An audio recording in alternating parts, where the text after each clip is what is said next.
Good day, I'm Norman Wildberger, and today is a very exciting video for me because it's a culmination of quite some years of interrupted thought. So it's a point of view towards arithmetic and in fact algebra, which is based firmly on a data structure point of view. But it's not sets, it's rather multisets. So what I'm proposing to do here today is to create a new framework for arithmetic with natural numbers, first of all, and then with polynomials. And then we'll see that we'll be able to extend this arithmetic beyond to more complicated things.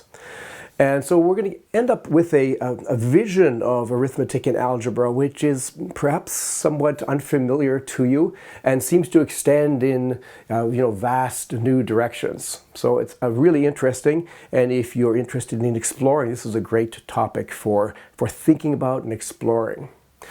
It turns out that this point of view that I'm giving you is actually quite parallel in many ways to what happened in the early days of set theory, when set theory was being used to try to create a structure for the foundations of mathematics. And the empty set played a very important role then, as it does for us now. But the critical difference is that we are moving away from sets to a more general approach to data structures. So I talk a lot about the LOMS system, okay, representing lists, ordered sets, multisets, and sets. So for me, sets are just one of these four basic types of data structures. And while a computer scientist is going to be leaning towards lists as fundamental objects, and that's fine, for us, we're going to be thinking about the multisets as an unappreciated kind of framework for thinking about mathematics, which has a lot of potential and a lot of power.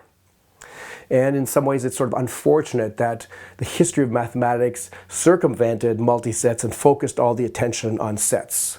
Okay, so in case you haven't watched a lot of my videos, the idea that mathematics is based on set theory is, in my view, a complete distortion of what's really happening. Okay, so we need to have a much more broader point of view, and along with that, we need to be much more solid, and we need to be much more explicit. We need to focus on what we can actually write down. So forget about philosophical pronouncements about what happens when you go to infinity or do an infinite number of things which you can't actually do. So we're going to be always looking to avoiding that kind of talking, which is essentially a kind of a vacuous talking, not supported by explicit computation. Okay, so real number arithmetic is a fantasy as far as I'm concerned. Fundamental theorem of algebra is just wishful dreaming. You could evidence yourself that by factoring x to the 7 plus x minus 3 into quadratic and linear factors. Just do it. Or admit that you can't do it. And you'll see that the fundamental theorem of algebra is not really true. So there's all kinds of really serious problems with the foundations of mathematics, as I, of course, talk about very often in this series. But today I want to make a start at another kind of approach, which is in some sense parallel to things that I've done already. I've talked a lot about Marx, even from the early days of this series, Marx and anti-Marx and so on. So this is another point of view that's sort of parallel, sort of competing, has a lot of overlap, but is a little bit different. I would like to say also, first of all, a big thank you to my Patreon supporters. And in particular, I've benefited by having some reactions to a previous video that I posted in this direction. My Patreon supporters, especially Lucas Lufaro, gave some interesting suggestions and encouragement. So big shout out to all of my Patreon supporters. Okay, so what we're going to do is we're going to use this data structure point of view to get a new framework for arithmetic and then ultimately algebra. And everything's based on multisets. And what is a multiset? It's a way of collecting things in an unordered fashion where repetitions are allowed. And I like to think of this as like boxes. This is really box theory. So here is a multiset. Okay, it's a container. Okay, I can open up the container. Let's see what it has in it. Okay, oh look, there's a few things in it. There's this plug. There's a couple of markers. These two markers are pretty well the same, these two red ones. So duplicates are allowed. Okay, and then there's this other thing. What is this? Well, actually, this is another container. Okay, here's another little container. It's a little plastic container that has a SanDisk drive inside. So it's actually, this is like a little box inside this bigger box. And that's a key point, right? That we can think about boxes or collections or multisets, etc. Okay, and the containment relations between these boxes or multisets becomes really interesting. Okay, so we start off at a very simple level by considering not something complicated like this, but something rather simpler like this. An empty box, okay? An empty box or an empty multiset has the potential to put lots of stuff in there, but currently there's nothing in it. This is going to be our fundamental mathematical object. It's the starting point of our mathematics. Okay, so we're going to denote it by a pair of brackets with nothing inside. So that's the empty set, or for us better, the empty M set, because it has the potential of putting lots of things inside it. We'll give it a name. We'll call it 0. And sometimes in diagrams, we'll represent it by a box, or a square like this, or a rectangle, with the possibility of putting various stuff in there. So this object just by itself is already a type. We can say we have a type of object, the 0 type. There's only one object that has this type, the empty set, or the empty M set, or 0. So this is going to be our starting point. And in some sense, we're just going to use this thing over and over again and put boxes inside other boxes to create arithmetic and algebra. And we'll be able to go quite far just in this one lecture, as you'll see. So even if you're very used to arithmetic and algebra, you're going to be introduced to some exciting new things in this video. Okay, so the next step up, natural numbers. So a natural number is an M set of zeros. The type of natural number denoted NAT, that's the type. Here's some examples. Here's an M set of zeros. Does it have any zeros in it? Well, it has no zeros in it, but we still consider an empty set of zeros to be an M set of zeros. So that's an important point. Let me just talk a little bit about that. Okay, so here is an M set. Okay, currently it has it's an M set of markers. Okay, it's an M set of markers. If I take one of these markers out, it's still an M set of markers. If I take another marker out, well, it's still an M set of markers. It happens to be the empty M set of markers. So the empty M set is actually, or 0, is actually a very flexible object. But in particular, it is also a natural number for us. So this new type of object includes the former type 0. Okay, and then we give these things some names, the obvious ones. So the set, or M set with just a single 0 in it, will be called 1.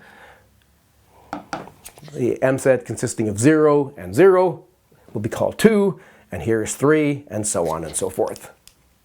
And in diagrams, if we wanted to represent this another way, maybe simpler for primary school kids, we could maybe use some other symbol, maybe like small circles to represent 0. So what we usually call 13 then could be illustrated to a primary school student by a box, or in this case a rectangle, with 13 little circles. So these little circles are sort of playing the same role as the marks, these sort of elementary marks that I've talked about earlier. But there is a distinction, because now these basic marks are not sort of elemental things. They are actually empty M sets. Okay, so we have a definition of what a natural number is. It's an M set of zeros. So those of you who have watched a lot of my videos will know that I like to approach polynomials and polynomial algebra in terms of what I call polynumbers, which are sort of more data theoretic.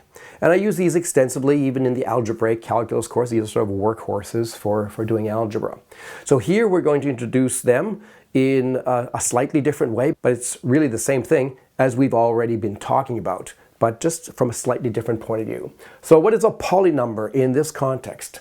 A polynumber is an M set of natural numbers. So we're going one step up further. Started with 0, then natural numbers, and now polynumbers. And the type, poly. Okay, so here is a polynumber. Why? Well, it's an M set.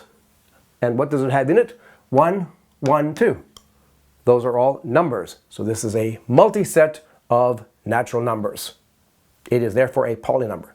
Here is another polynumber. And okay, admittedly, there could be a little bit of confusion depending on how much space you think there is here. This is meant to be 13.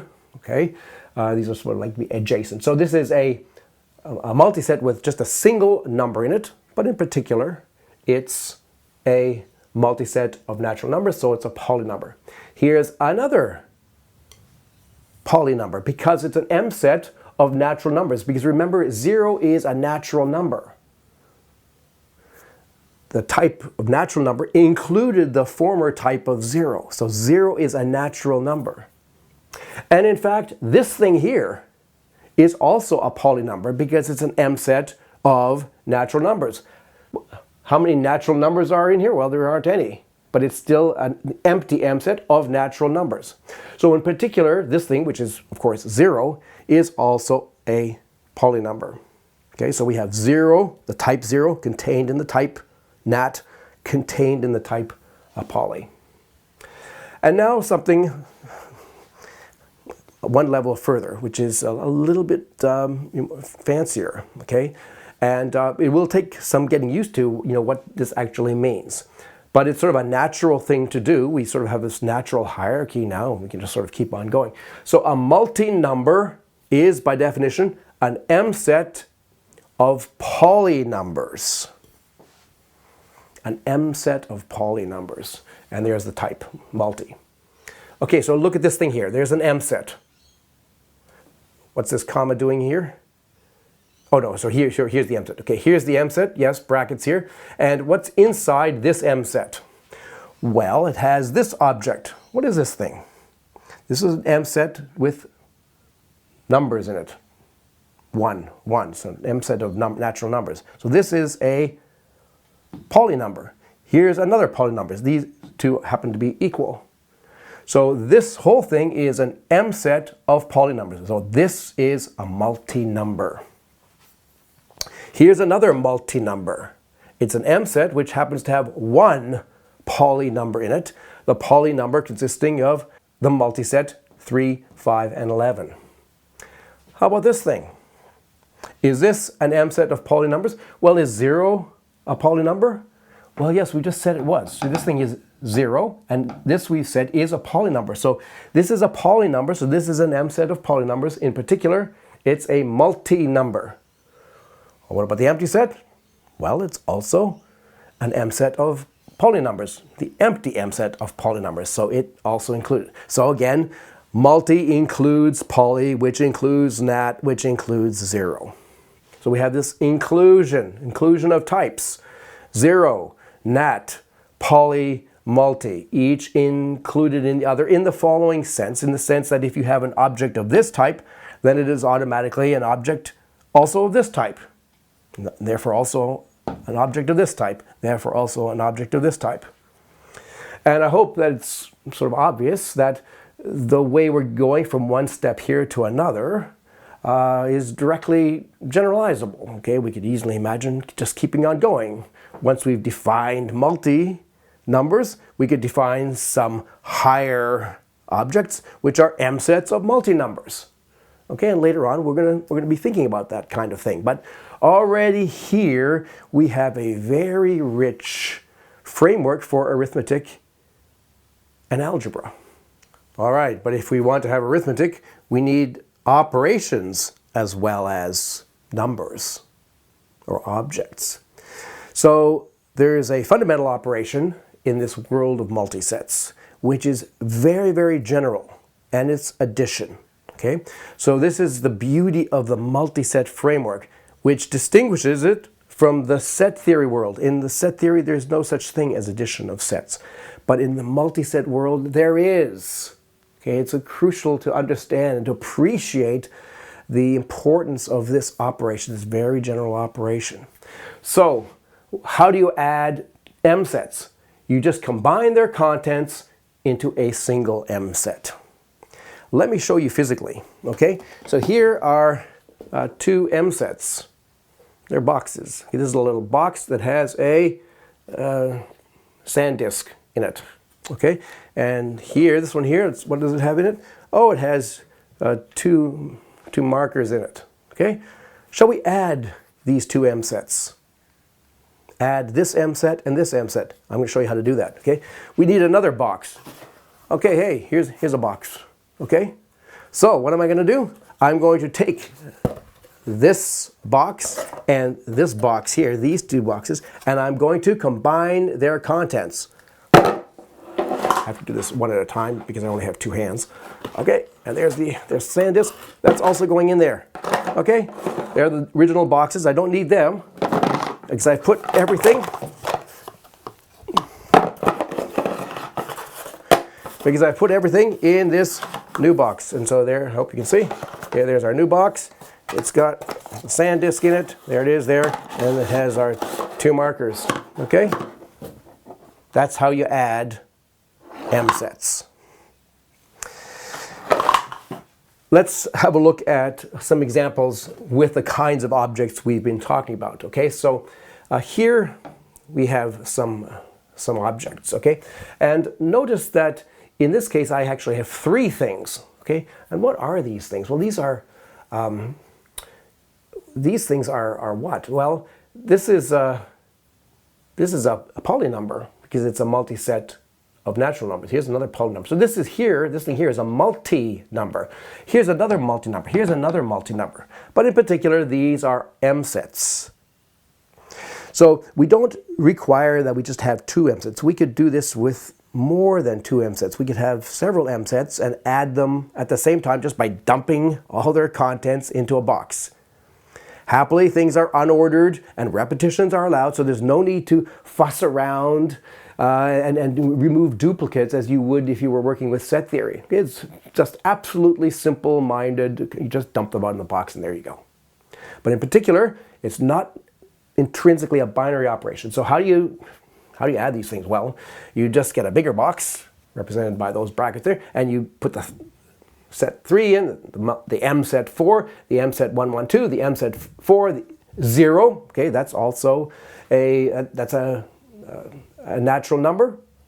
Okay, so in particular, it's a polynumber. So there's the 0, and there 4 is there, and the 1, 2, 1 is there. So we're just dumping the contents of these three M sets into a single M set. That's how you add them. Okay, the operation's name will be the usual addition. So if we have, if this is A, B, and C, then the sum is denoted A plus B plus C. And note again that it's not intrinsically a binary operation. It applies to all M sets. It's not just that we can add numbers, right? We can have M sets of anything in principle, and we're still able to perform this addition operation. It's really important that you digest the fundamental aspect of this operation, okay? This is something that is so elementary but maybe has slipped by your consciousness because you're not used to thinking about M sets as being fundamental. But it's a crucial arithmetical structure that's actually working in the entire world of M sets. Okay, so it's now easy observation that the natural numbers are closed under addition. In fact, one step below that, the zero type is also closed under addition. Let me show you that, okay? So here is now an empty M set. I've dumped everything previously out. And here's another empty M set, okay? So suppose I wanted to add these two M sets. Well, I'm going to get myself another box, okay? And I'm going to dump the contents of this one here and also dump the contents of this one here. Okay, there, I've done it. I've dumped all the contents of the two boxes and you can see it's still empty. Okay, so empty set plus empty set equals empty set. So 0 plus 0 equals 0. So somewhat less obvious, but still pretty obvious, is that if you have two natural numbers, so 3 plus 4, say, okay, there's our picture of 3. It's an M set which has 3 zeros in it. 0, 0, 0, represented by these little circles because it's a picture for primary school students. And here's a box representing 4. You dump them out into another box. Well, obviously you're going to get, there's the first 3, and there's the next 4, and you're going to get what we call 7. In terms of the more familiar notation that we've been talking about, 3 is actually officially this thing here. Okay, it's the M set 0, 0, 0. 4 is the M set 0, 0, 0, 0. We put them all in an M set, so these guys go here, and these guys say go here, and then we can check that that's actually 7. Note that poly is also closed under addition. Okay, here's a poly number because it's an M set of natural numbers. Here's another poly number. Here's another poly number. Here's another poly number. If we add all 4 of them, dump the contents, dump the contents, dump the contents, dump the contents, you get 3, 3, 3, 4, 0, 7, and this empty set doesn't contribute. And this is another multi-set of natural numbers, so it's another poly number. So if we go up one level to multi-numbers, we see that also it's closed under addition. For example, here's a multi-number. It's an M set of poly numbers. That's a poly number, poly number. Here's another M set of poly numbers. That's a poly number, that's a poly number, that's a poly number. We add them, well, obviously we get that one, that one, that one, that one, that one. We get another M set of poly numbers. In other words, another multi-number. Okay, so we have addition. Now we want to go up a step, okay? And this really important step, we're going to go from addition to multiplication.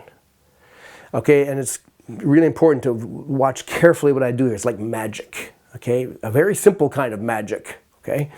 We're going to create multiplication out of addition. So how are we going to do that? So multiplication of M sets of M sets. So strictly speaking, in the M set world, you need M sets of M sets to make this work, okay? As it turns out, all the things that we've been talking about are in fact M sets of M sets. So strictly speaking, this is not really necessary. I just point this out that if you were working with M sets with other kinds of objects, you really want to restrict yourself to M sets of M sets. But this is not really a restriction in the world that we set up so far. Okay, so to multiply M sets, what you do is you form the M set of sums of elements, one from each M set. So we're going to use addition to define multiplication. Okay, so look carefully. Here is an M set.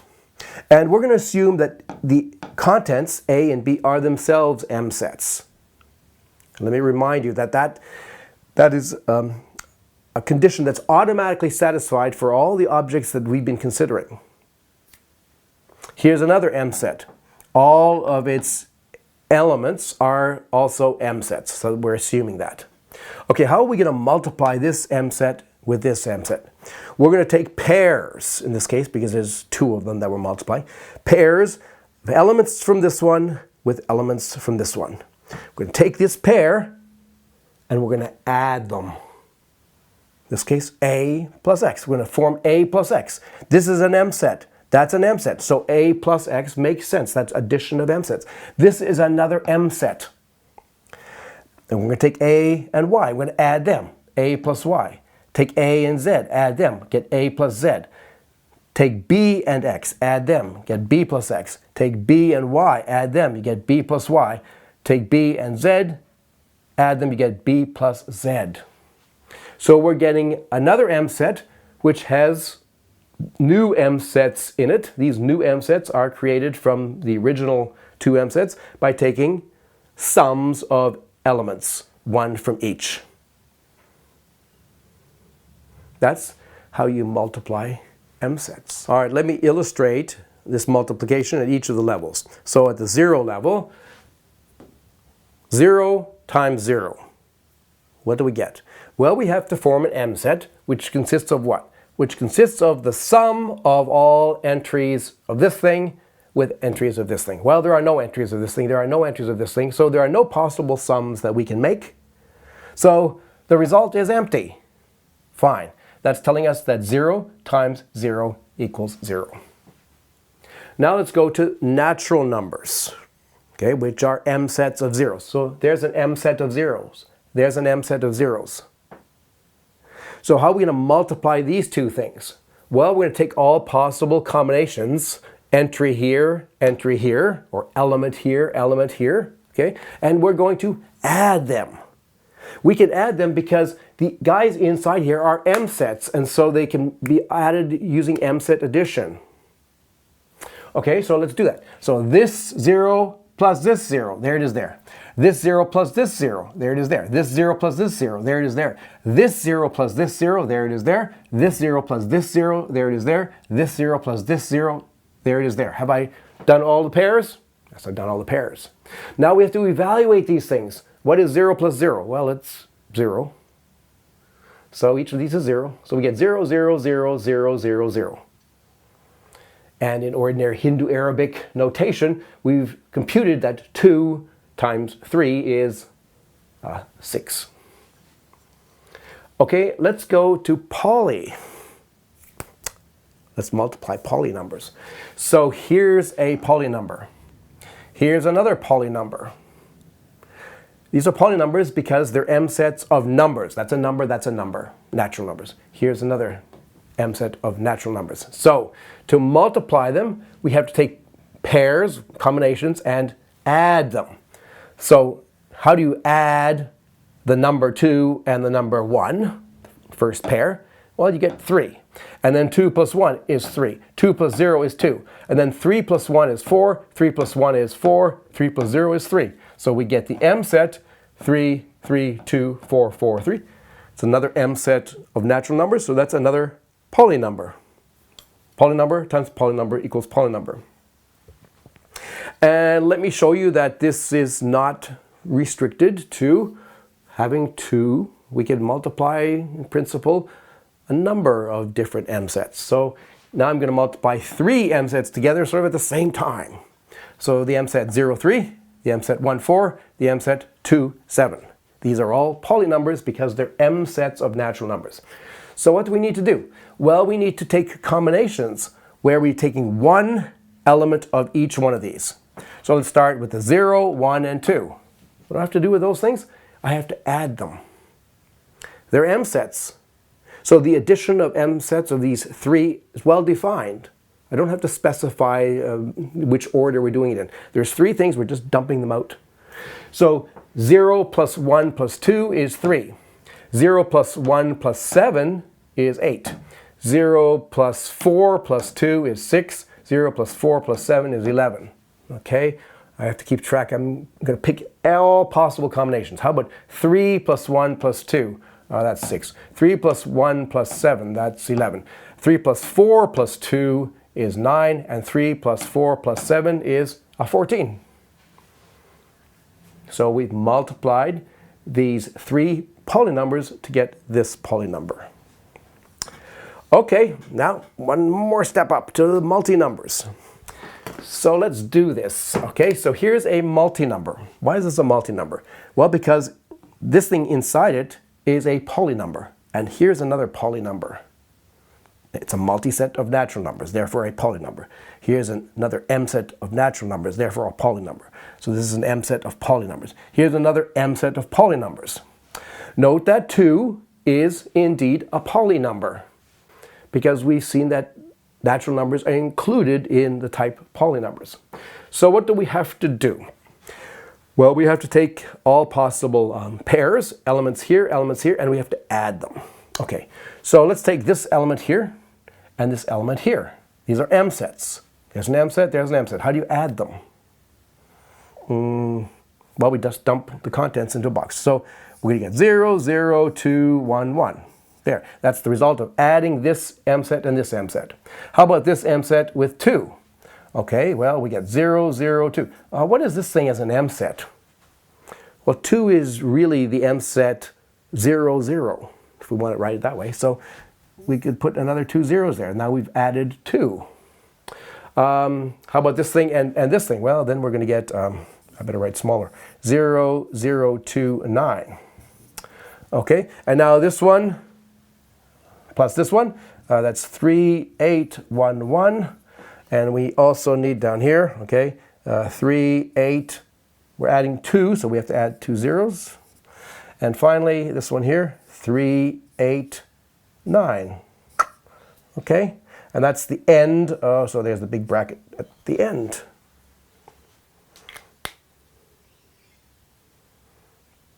So we're getting 1, 2, 3, 4, 5, 6, just to check, okay? 6 different constituents or elements.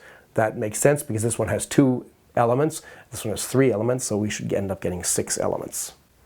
So we can do multiplication in each one of these types. Okay, so a little bit of thought and just doing some calculations along the lines I've showed you reveals that each one of these sort of type domains, 0, inside nat, inside poly, inside multi, is closed under both addition and multiplication. And, moreover, the usual arithmetic laws that we're familiar with hold. Namely, we have commutative law. A plus B equals B plus A. A times B equals B times A. A plus B plus C equals A plus B plus C. That's an associative law for addition, and here's an associative law for multiplication. And distributive laws. A times B plus C equals A times B plus A times C, where we use the usual convention that the multiplication takes precedence over the addition. That means you have to do this product first, and you do this product also before you add them together. And over here, A plus B times C is A times C plus B times C. Okay, so it's a great exercise to check these and sort of convince yourself that these are valid. And you see that it's a very general kind of arithmetic. It's not just arithmetic with numbers that we're doing here. We're doing arithmetic in a broader context. All right, so I want to finish the lecture by clarifying the meaning of poly. And since that's a term that I've already used quite extensively, I want to connect with the former usage and convince you that these are pretty well the same things, although there is a slight difference. So we can do that by concentrating on the sort of simplest object when we're going from natural numbers to poly numbers, which is not itself a natural number. So if we take the set consisting of 0, that's a poly number, but it's also a natural number. That's 1. Okay? So the simplest poly number, which is not a natural number, is this one. It's the M set consisting of a single 1. Let's call it alpha. Okay, so let's do a bit of arithmetic with this alpha. Suppose we look at alpha plus alpha, okay, which we could call 2 alpha. What is that? Well, you have to take this thing and you have to add it with itself. So you have to get a box and you dump one in, and then you dump another 1 in. Well, you're going to have 2 1s in the box. So it's going to look like this. Okay. What about 3 alphas? Well, dump a 1 in, dump another 1 in, dump another 1 in. You're going to get this thing here, and so on. So multiples of alpha, it's clear sort of what they correspond to. How about multiplication? Suppose we take alpha times alpha. So there's alpha, there's alpha. How do you multiply them? Well, you have to take the sums of corresponding elements, one from each one of these. Well, there's only one element here and one element here. So you have to take 1 plus 1. And 1 plus 1, addition, natural numbers, that's 2. So you're going to get the M set consisting of a single 2. And if you take alpha cubed, that means you're going to multiply this thing by another one of these. Then you're going to have to compute 1 plus 2, which is 3. So you can get the M set consisting of 3. So powers of alpha are sort of naturally corresponding to the sort of singleton M sets that just contain a single natural number. And so that allows us to interpret some more complicated poly like this. Okay, so here's a more complicated poly number.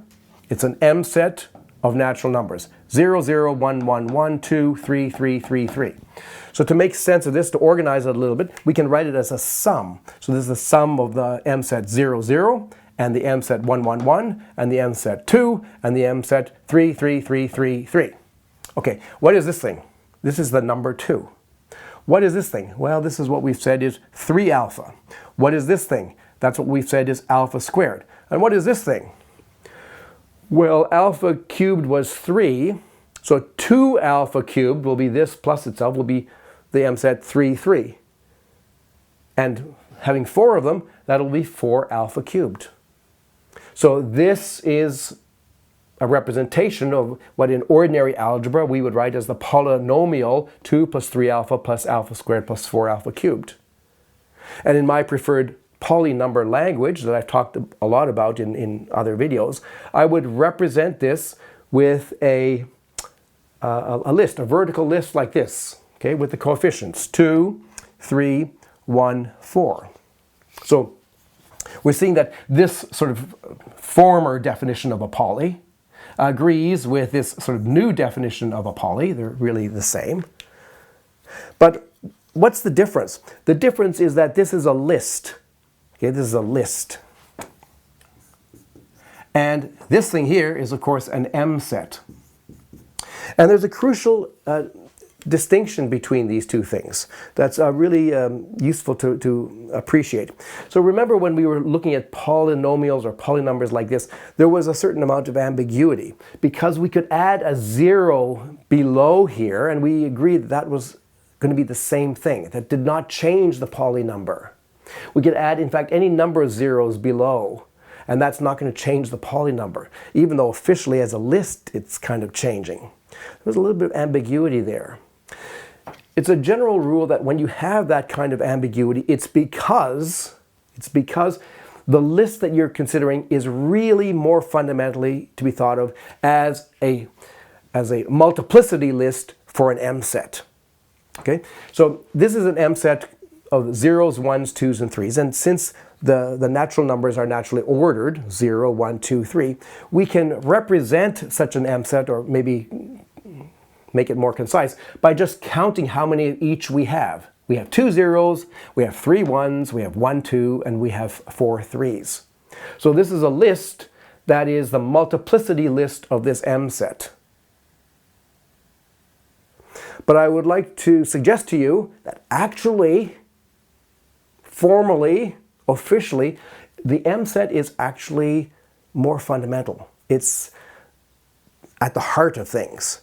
And now we see that this list object is really just a secondary object that sort of makes it easier for us to represent this M set. But what a poly really is an M set of natural numbers. Great, so we've accomplished a lot. Of course, a question that will be on your minds is, okay, but what about these multi-numbers? What's their significance? So I'm going to tell you about that in the next video. And we're also moving towards an alternate view of this thing, which is even more in spirit for computer scientists. So this topic is going to move really, really closely to alignment with modern computer science, as we'll see. Maybe mathematics will end up being a topic in computer science. I'm Norbert Wildberger. Thanks for listening.